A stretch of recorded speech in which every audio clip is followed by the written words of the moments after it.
We are starting to see things turn around. Common sense is making a comeback in America. Now, don't get me wrong, social justice warriors are not going anywhere. As much as I would like to see them eradicated from the country, this is still America. You are allowed to believe whatever you want, even if it makes you look stupid, even if the rest of us think you're a dumbass. You are allowed to believe in social justice if that's what you want to do. Last year, people were afraid to speak out against it.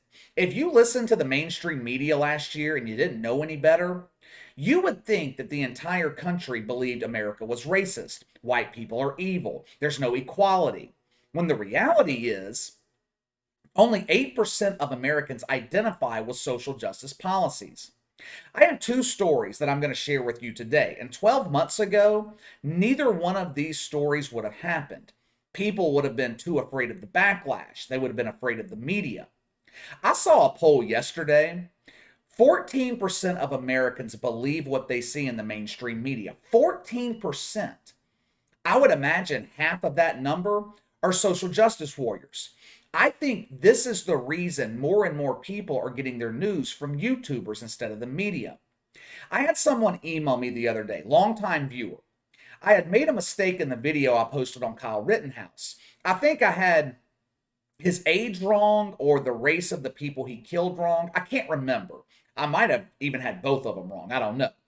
Anyway, I thanked her for fact checking me. I do make mistakes. She replied back and said, I know you weren't trying to twist the story to fit a narrative. It was just a simple mistake. I've been following you for a long time and you've always been honest. Honesty. That is something that we don't get from the mainstream media.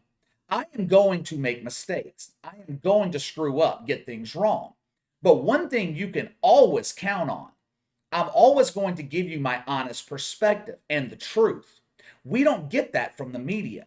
The first story I'm going to share with you is in Tennessee. Tyler Sapp is a high school teacher. He also coaches girls basketball.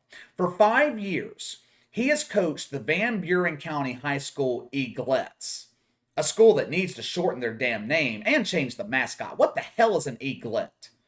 Anyway, over 5 seasons, Tyler Sapp has an 86-65 record. He was named Coach of the Year last season after leading his team to 24-3 record. Now, how did the school board reward him after his phenomenal season? They fired him. They fired him. Now, you may be wondering, well, what did he do to get fired? He must have sexually assaulted one of the girls on the team. Nope, didn't do that. He must have been too hard on these girls, teaching them discipline. While that would normally qualify you to get fired by an SJW, that wasn't the reason either. Maybe he was banging one of the moms. You know how the woke just hate heterosexual sex. If Tyler Sapp was banging the Pepperidge Farm guy, that would be okay. But a man having sex with a woman? No, that's just gross. None of those are the reasons that Tyler Sapp was fired. He lost his job because he was born with dick and balls. He was fired because he was a man. We had to relieve Tyler Sapp of his coaching duties in the name of diversity. The Van Buren School Board felt the team would be better suited being coached by a woman. A team that just finished 24-3 needs help with coaching? Yeah, I mean, the girls on that team, they don't seem to be responding to Tyler Sapp very well. They're not playing for their coach. They only won 90% of their games. These people are always talking about diversity and equality. How much more diverse can you get? I'm pretty damn sure Tyler Sapp is the only swinging dick in that locker room. Hiring a woman to replace him would be the opposite of diversity. There is a happy ending to this story. This week, Tyler Sapp was rehired, got his job back. There was so much backlash from parents and the community in Tennessee that the school board caved to the pressure, hired him back. That's their reasoning anyway. The real reason is much simpler. They were worried their ass was going to get sued. And if that happened, they would have lost. This was a black and white case of discriminatory discharge. Couple of things here, though. Number one, if I were Tyler Sapp, I would not have taken that job back. Why in the hell would you want to work for these dumbasses? They just fired you because you're a dude. The only reason they rehired you is because they were forced. They were afraid of litigation. The first time you slip, you're getting fired again. That is one hell of an uncomfortable work environment. And number two, the people sitting on this school board who made this decision, every one of them should be fired. Even if you are woke and wanted a woman to coach the girls' team, at least be smart about it. Wait for Tyler Sapp to have a losing season. Wait for him to give you a reason to fire him. You don't open yourself up to litigation by firing him for being a man. How stupid can you be? If you are that stupid, you do not belong on a school board. These people are making decisions that impact the education of your kids. You want people like that to have a functional brain, not a brain clouded with wokeness. Now, speaking of people lacking a functional brain, let's travel out west to California. When you think of California, what is one of the first things that come to mind? Besides insanity, of course. What's one of the first things that come to mind when you think of California? Socialism, social justice, far left politics.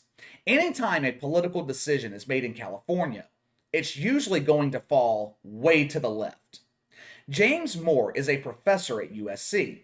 He is receiving a good deal of backlash from some of his students because he has a Blue Lives Matter flag hanging in his classroom.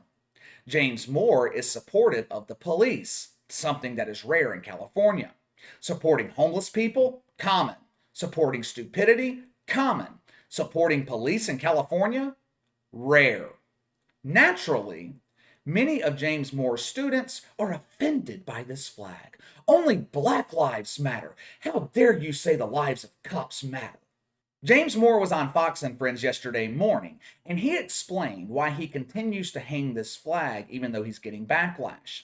He said that he wanted to show his students that there is another point of view, that not everyone in America is a dumbass. He said students live in this progressive bubble on college campuses. And when you live in a bubble, it becomes an echo chamber. College is supposed to be a place where you can freely exchange ideas. On most college campuses, the only ideas you're allowed to exchange are the wrong ideas. Colleges are training idiots. These kids, they pretend to be at war with the police. But as soon as Ashley's Louis Vuitton purse is stolen, guess who Ashley is calling? She ain't calling Ghostbusters, she's calling the police. James Moore hanging the Blue Lives Matter flag inside a college classroom is strange enough. But the reaction from the administration at USC, it represents a little bit of a shift.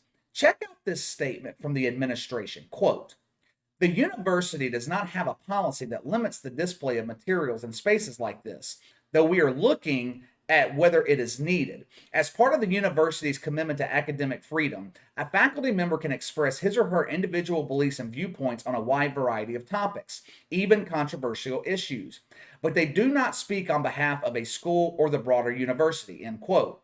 What? I could not believe that when I read it. A liberal university allowing an opposing idea on their campus? What is this world coming to? Standard operating procedure on college campuses is to squash anyone who doesn't think like you. I expected USC to release a statement more akin to, "We are appalled that this professor would support police officers. We have investigated this matter and have determined this professor deserves to be fired and have his balls removed so he can be a pussy like the rest of us."